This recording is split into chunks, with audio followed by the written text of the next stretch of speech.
When Kai came home from the hospital, he weighed 4 pounds and 11 ounces. He had spent the first 41 days of his life in the NICU, connected to monitors that beeped every time he forgot to breathe. His parents had been warned about 100 things: drafts, infections, feeding schedules, and Marcus and Diana, two 95-pound Dobermans who had been waiting at home the entire time. The nurses were very clear: keep the dogs away from the baby. What happened instead is the reason this family no longer takes advice from people who haven't met their dogs. There's a particular fear that follows a premature baby home. It doesn't announce itself. It just lives in the house with you, in the way you check the monitor every 12 minutes, in the way you wash your hands before touching him, in the way every sound from the nursery pulls you out of whatever you were doing and sends you down the hallway at a speed that isn't quite running, but isn't quite walking either. Ryan and Sophia Chen had been living inside that fear for 6 weeks before Kai came home.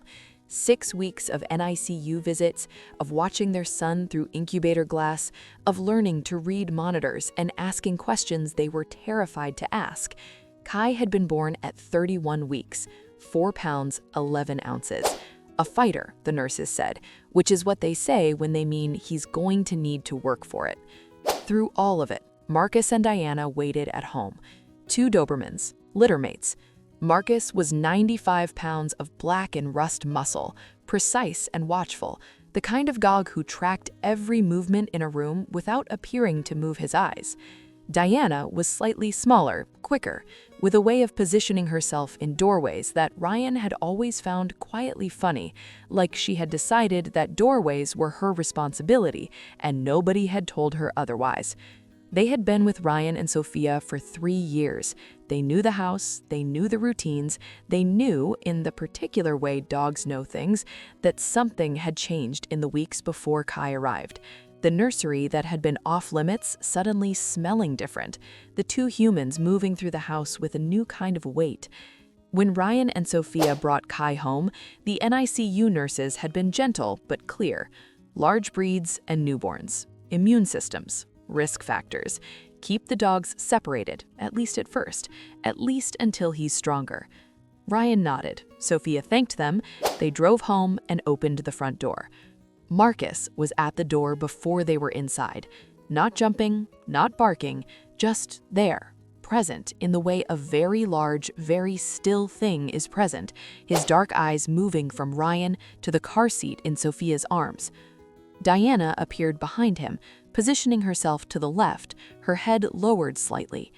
Ryan tensed. Sophia held the car seat a little higher. Marcus took 1 step forward. Then he lowered himself, all 95 pounds, slowly, deliberately, until he was lying flat on the floor. He stretched his head forward and sniffed the air around the car seat from a distance of about 2 feet.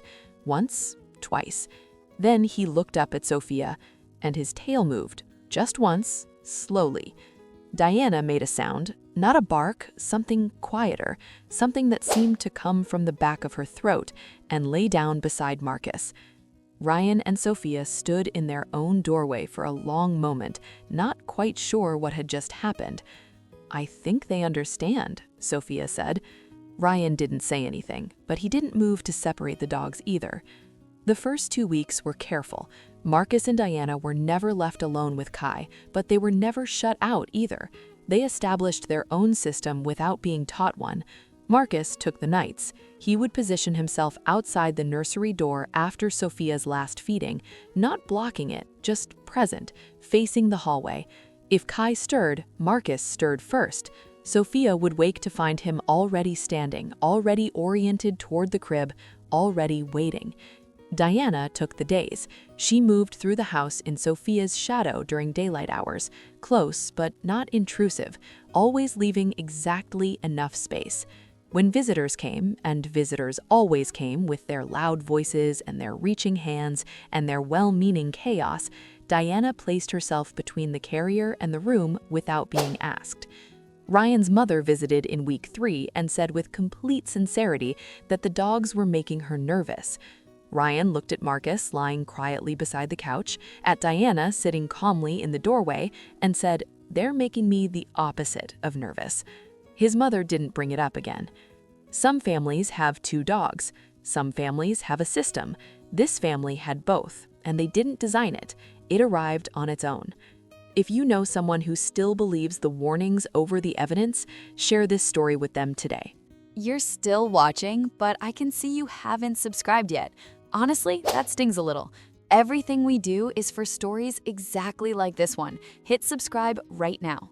Because what happened at 3:19 in the morning, 8 weeks after Kai came home, is something Ryan cannot talk about without going quiet. The house was asleep, Ryan deeply, Sophia lightly, the way new mothers sleep, one ear always open. At 3:19 a.m., Diana barked. One bark, sharp, directional, aimed at the back of the house, then silence. Marcus was already in the hallway, not at the nursery door, at the end of the hall, facing the back door, every line of his body locked and forward-leaning. Diana appeared from the nursery doorway. She had positioned herself between the crib and the door, 85 pounds of absolute stillness, watching Marcus watch the back of the house. Ryan looked through the kitchen window. A figure at the back fence, one leg already over. He called 911. He did not turn on the lights. He stood in the doorway and watched. The figure paused, looked at the house, and pulled their leg back over the fence. Gone. The police arrived 7 minutes later. They found marks on the fence. They told Ryan there had been 2 break-ins on nearby streets earlier that night. Both homes had been empty. Both had no dogs.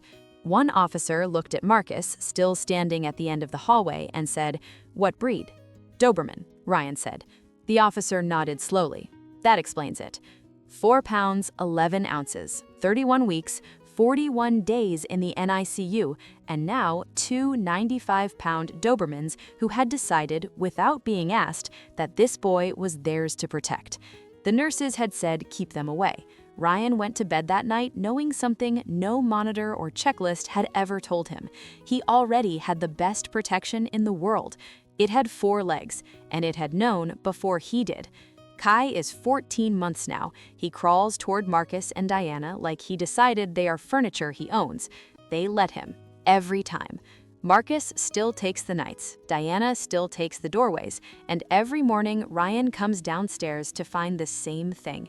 His son sitting on the floor between 2 95-pound Dobermans, all 3 of them watching the morning light move across the kitchen. The nurses meant well. Everyone who warned them meant well. But meaning well and being right are 2 different things. And some dogs don't need to be told what to protect. They just need to be let in the door. Would you have kept the Dobermans away, or would you have trusted them from day one? Tell me in the comments.